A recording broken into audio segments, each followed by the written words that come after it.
तुम्हाला माहित असतं प्लेटलेट्स ज्या वेळेला इनॅक्टिव्ह असतात त्यावेळेला त्यांच्याकडे हा शेप नसतो. हे जे तुम्हाला स्पाइक्स दिसतात हे नसतं, पण हिला ऍक्टिव्हेट करावं लागतं. मग काय होतं की ज्या वेळेला हा प्लेटलेट इथं या डॅमेज एंडोथेलियमला अटॅच होतो त्यावेळेला या प्लेटलेट मधून 2 ते 3 सबस्टन्सेस रिलीज होतात. यामधील पहिला सबस्टन्स असतो दॅट इज एडीपी. एडीपी कोण असतो? ऍडेनिन डायफॉस्फेट. सेकंड सबस्टन्स इथून बाहेर पडतो that is calcium. Third substance इथून जो बाहेर पडतो तो एस्पेरेन्स थ्रोम्बोक्सिन A2.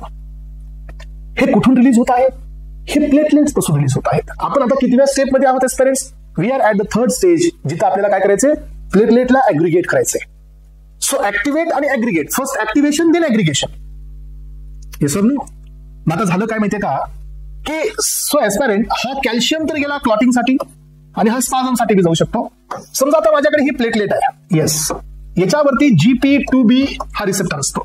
हा माझी दुसरी प्लेटलेट आहे, याच्यावरती GP ग्लायकोप्रोटीन 3A रिसेप्टर असतो. पण ह्या दोन्ही प्लेटलेट एकामेकाला ऍग्रिगेट नाही होत बिकॉज हे रिसेप्टर अजून ऍक्टिव्हेटेड नाही आहेत.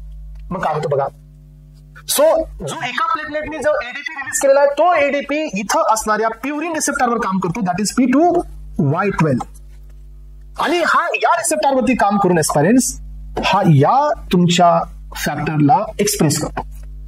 जसं थ्रोम्बोक्सिन A2 पण त्याच्या रिसेप्टरवरती काम करतो आणि तो पण याला एक्सप्रेस करतो. मग एस्पेरेन्स काय होतं की ह्या प्लेटलेटमध्ये जे ग्लायकोप्रोटीन 3A 2B जे आहेत हे कन्फॉर्मेशनल चेंजेस घेतात आणि हे चेंजेस घेतल्यानंतर हे होतात ऍक्टिव्ह आणि ऍक्टिव्ह झाले की तयार होतं हे प्लेटलेट ह्या प्लेटलेटला लिंक होते. आणि असं झाल्यानंतर काय होणार आहे की या ठिकाणी तुमचा जो ब्लड लॉस होत होता तो आता स्लाइटली डिक्रीज कडे जातो, कारण इथं सगळ्या प्लेटलेट्स एकामेकांसोबत अशा प्रकारे रिक्रोट्स होतात. आणि आजपर्यंत ज्या वेळेला अशा पद्धतीचा जो सिनेरिओ आहे हा तुम्ही पाहता त्यावेळेला याला नाव दिलं जातं प्लग फॉर्मेशन.